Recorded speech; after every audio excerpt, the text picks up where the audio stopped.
Bonjour et bienvenue dans l'émission pour apprendre le chinois avec le sourire. Alors aujourd'hui, c'est une émission un petit peu spéciale puisque c'est un petit peu la première que je vais faire dans ce format.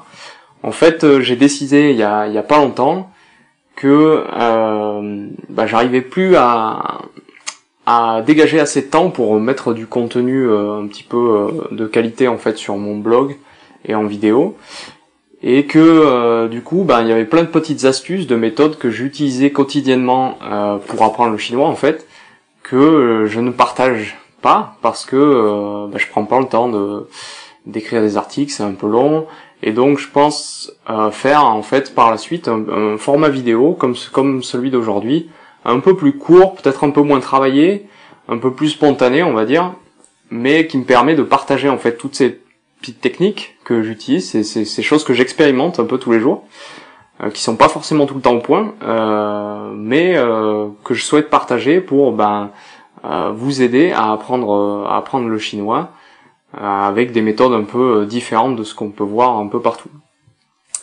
Donc aujourd'hui, en fait, je vais vous présenter une méthode que j'utilise récemment, qui est apprendre à lire en utilisant des scripts de films chinois donc. Alors déjà pourquoi, dans quel contexte j'utilise ça?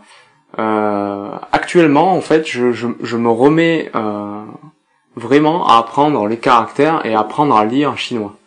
C'est-à-dire que moi aujourd'hui j'ai un niveau de chinois à l'oral courant, je travaille pas mal en chinois, dans la vie quotidienne en fait, je fais beaucoup de choses en chinois, j'ai aucun souci là-dessus, j'ai plutôt un bon niveau.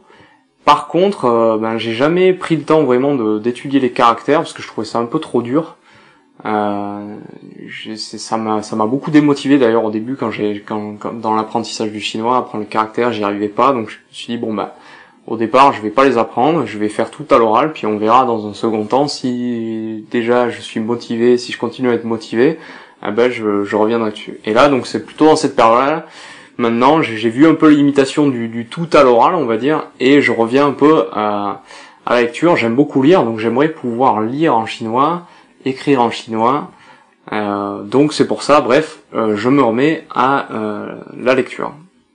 Et donc, je me suis dit, j'aime bien regarder des films. Il y a des films chinois que j'aime beaucoup, puis que je comprends parce que je les ai vus peut-être une, deux, trois fois.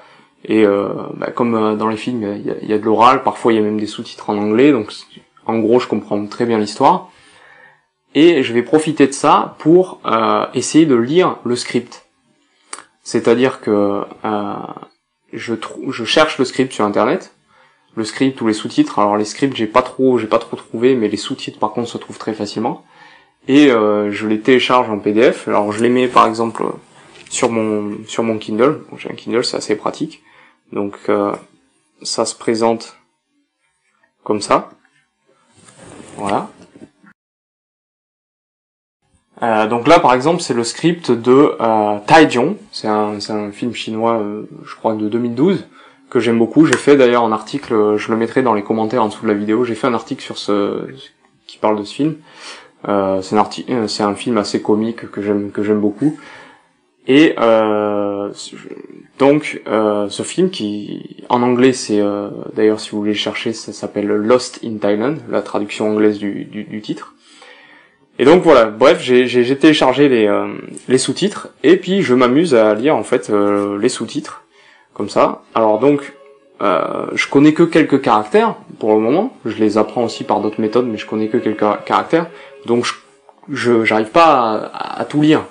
Mais c'est pas grave, puisque je connais déjà en fait ce qui se passe dans le film, je connais déjà les actions, c'est pas du langage très compliqué, donc il y a quand même beaucoup de caractères qu'on connaît, qui reviennent souvent, et ça permet en fait de s'habituer à lire sans forcément buter tout le temps, parce que si on bute, c'est pas grave, on saute la phrase, on saute le passage, c'est pas dramatique parce qu'on connaît toute l'histoire, donc on se fatigue pas comme si par exemple on essaie de lire un journal ou un magazine et que ça parle de quelque chose qu'on comprend pas.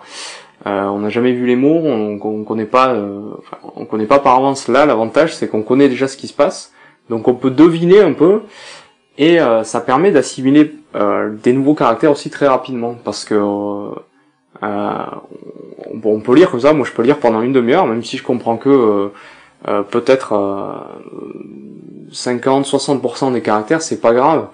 Parce que déjà ceux que je connais, je les revois souvent et ça m'habitue énormément à la lecture.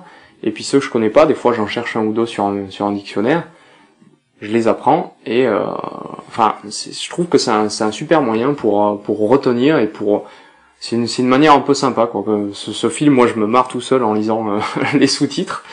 Je trouve que c'est vraiment un bon moyen. Donc voilà, si vous voulez essayer, je vais mettre en commentaire de la vidéo les mots-clés qu'il faut pour trouver les sous-titres de films. Sur Baidu par exemple, qui est le moteur de recherche chinois de référence, on va dire. Et si vous connaissez pas de films chinois qui sont bien, je vous invite à aller voir, je vous mettrai un lien aussi dans les commentaires sur la vidéo, d'aller voir sur le blog, il y a un post qui propose quelques films. J'en publierai aussi quelques-uns, parce que je suis en train d'en voir des assez sympas en ce moment.